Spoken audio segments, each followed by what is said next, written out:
Hi guys, hi Oakley. Yes, I'm still wearing the same clothes. That's because I'm doing these all back to back. Last time we spoke about the recovery room and getting back onto the ward. So one of the things that I kind of forgot to mention, which has been fantastic, is that Claire managed to breastfeed straight away. Little Oakley latched really well, and did really well with that. So that's a really big positive, and Claire's been absolutely fantastic to this day at the moment with breastfeeding.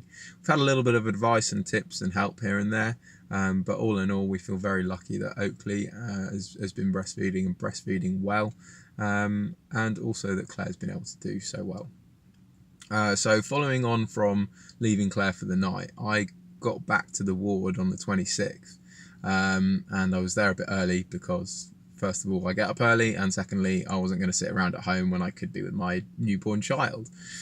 So I was there half an hour, 45 minutes before I was supposed to be, but managed to sneak onto the ward, and saw and met an absolutely exhausted Claire.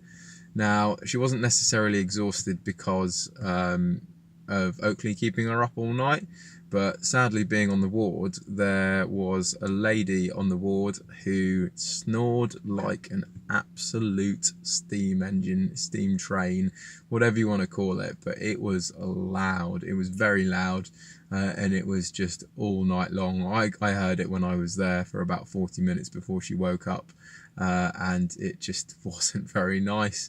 So Claire had a very long, very sleepless night, and not wholly because of little Oakley, but because of this other lady as well. So that was a bit sad and a bit frustrating for her. After that, and after the ward kind of woke up a little, we made sure she was fed.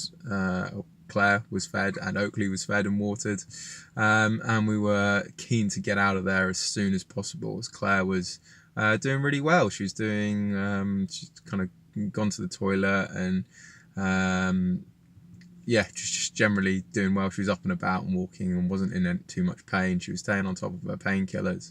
I think a big frustration for both of us were we were kind of told that we could leave probably around midday, but it was only the head midwife who can actually sign you off and actually discharge you.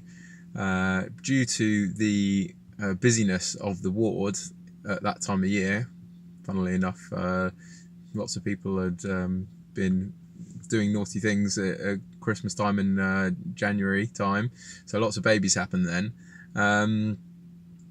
It meant that the head midwife took hours and hours to actually be able to sign us off. So much so to the point where we were pretty much just going to self-discharge anyway, as she was kind of came back into our cubicle to go through the process. So that was a bit frustrating, and it also meant that we got let out about rush hour, which then meant we didn't get home for a while.